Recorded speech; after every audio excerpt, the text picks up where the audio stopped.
Bueno, soy Irati Noriza y me presenté a la convocatoria de Echar Activo A. Entonces se pusieron en contacto conmigo desde el Centro Ugarte para realizar la residencia, ¿no?, junto a Natasa.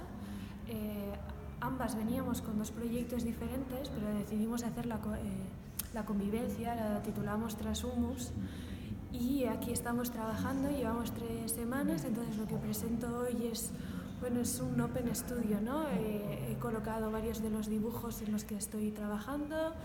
La semana pasada tuve la suerte de poder grabar unos ejercicios a las luchadoras de estilo libre femeninas de Burlada, un pequeño barrio que está aquí cerca de Ugarte, en Pamplona.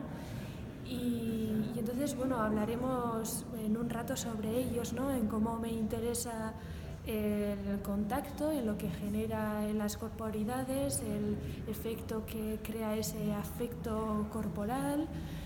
Y bueno, tengo varios maniquís con los que estoy haciendo algunas esculturas y básicamente eso, ¿no? Estoy trabajando un poco la corporidad del contacto y cómo afecta en nosotros.